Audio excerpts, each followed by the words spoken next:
ಹೃದಯಾಘಾತದ survey ಹೇಗೆ ನಡೆದಿದೆ? ಮೃತಪಟ್ಟವರ ಮನೆಗಳಿಗೆ ಭೇಟಿ ನೀಡಿ ಮಾಹಿತಿಯನ್ನ ಕಲೆಕ್ಟ್ ಮಾಡ್ತಾ ಇದ್ದಾರೆ.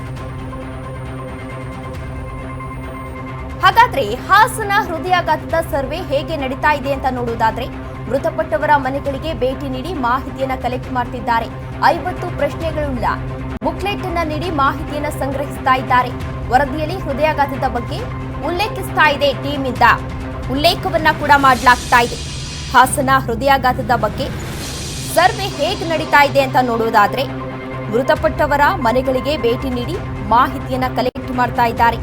50 ಪ್ರಶ್ನೆಗಳುಳ್ಳ ಬುಕ್ಲೆಟ್ ಅನ್ನ ನೀಡಿ ಮಾಹಿತಿಯನ್ನ ಸಂಗ್ರಹಿಸ್ತಾ ಇದ್ದಾರೆ. ಜೊತೆಗೆ ವರದಿಯಲ್ಲಿ ಹೃದಯಾಘಾತದ ಬಗ್ಗೆ ಉಲ್ಲೇಖವನ್ನ ಕೂಡ ಮಾಡಲಾಗ್ತಾ ಇದೆ ಟೀಮ್ನಿಂದ. ಇದಕ್ಕೆ ಹೃದಯಾಘಾತಕ್ಕೊಳಗಾದ ವ್ಯಕ್ತಿಯ ವಿವರಗಳನ್ನ ಕೂಡ ಪಡೆದುಕೊಳ್ತಾ ಇದ್ದಾರೆ. ಏನು ವರದಿಯನ್ನ ಸಲ್ಲಿಕೆ ಮಾಡಬೇಕು ಆ ವಿಚಾರಕ್ಕೆ ಸಂಬಂಧಪಟ್ಟಂತೆ ಇವತ್ತು ಅಧ್ಯಯನವನ್ನು ಕೂಡ ನಡೆಸ್ತಾ ಇದ್ದಾರೆ. ರವೀಂದ್ರನಾಥ್ ಅವರಿಂದ ಅಧ್ಯಯನವನ್ನ ನಡೆಸಿ ಇವತ್ತು ಏನು ಹೃದಯಾಘಾತ ಆಗಿತ್ತು ಅವರ ಕುಟುಂಬಗಳಿಗೆ ಭೇಟಿಯನ್ನ ನೀಡಿ ಮಾಹಿತಿಯನ್ನ ಕೂಡ ಕಲೆಕ್ಟ್ ಮಾಡ್ತಾ ಇದ್ದಾರೆ. ಹೃದಯಾಘಾತಕ್ಕೊಳಗಾದ ವ್ಯಕ್ತಿಯ ವಿವರವನ್ನ ತಿಳಿದುಕೊಳ್ತಾ ಇದ್ದಾರೆ. ಅಂದ್ರೆ ಅವರ ಹೆಸರು, ಏಜು ಎಲ್ಲವನ್ನ ಕೂಡ ತಿಳಿದುಕೊಳ್ತಾ ಇದ್ದಾರೆ.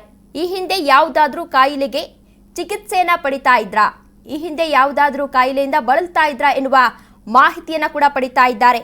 ಡಿಪ್ರೆಷನ್ಗೆ ಏನಾದ್ರೂ ಹೋಗಿದ್ರಾ, ಒಬೆಸಿಟಿ ಏನಾದ್ರೂ ಇತ್ತಾ, ಥೈರಾಯ್ಡ್ ಪ್ರಾಬ್ಲಮ್ ಏನಾದ್ರೂ ಇತ್ತಾ, PCOD ಇತ್ತಾ, ಹೈಪರ್ ಟೆನ್ಷನ್, ಈ ರೀತಿಯಾಗಿ ಪ್ರಶ್ನೆಯನ್ನ ಮಾಡಿ ಯಾವುದಾದ್ರೂ ಕಾಯಿಲೆಗೆ ಒಳಪಟ್ಟಿದ್ರಾ ಎಂದು ಮಾಹಿತಿಯನ್ನ ಸಂಗ್ರಹಿಸ್ತಾ ಇದ್ದಾರೆ.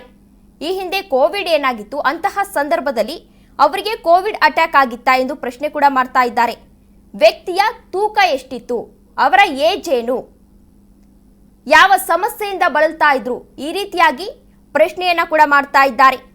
ಕೋವಿಡ್ ವ್ಯಾಕ್ಸಿನ್ ಅನ್ನ ಯಾವುದು ಪಡೆಯಲಾಗಿತ್ತು, ಕೋಶೀಲ್ಡ್ ಏನಾದ್ರೂ ಪಡೆದಿದ್ರಾ, ಕೋವಿಡ್ ಶೀಲ್ಡ್ ಏನಾದ್ರೂ ಪಡೆದಿದ್ರಾ, ಈ ರೀತಿಯಾಗಿ ಪ್ರಶ್ನೆಯನ್ನ ಮಾಡಿ ಮಾಹಿತಿಯನ್ನ ಕಲೆ ಹಾಕ್ತಾ ಇದ್ದಾರೆ. ಜೊತೆಗೆ ಫ್ಯಾಮಿಲಿ ಹಿಸ್ಟ್ರಿ, ಆ ವ್ಯಕ್ತಿಯ ಲೈಫ್ ಸ್ಟೈಲ್ ಹೇಗಿತ್ತು, CPR ಮಾಡಲಾಗಿತ್ತಾ, ಯಾವ ಆಸ್ಪತ್ರೆಯಲ್ಲಿ ಚಿಕಿತ್ಸೆಯನ್ನ ಮಾಡಲಾಗಿತ್ತು, ಯಾವ ಸಂದರ್ಭದಲ್ಲಿ ಹೃದಯಾಘಾತ ಆಗಿತ್ತು, ಏನೇನಾಗಿತ್ತು ಎಲ್ಲವನ್ನ ಕೂಡ ಮಾಹಿತಿಯನ್ನ ಕಲೆ ಹಾಕ್ತಾ ಇದ್ದಾರೆ ಟೀಮ್ನಿಂದ.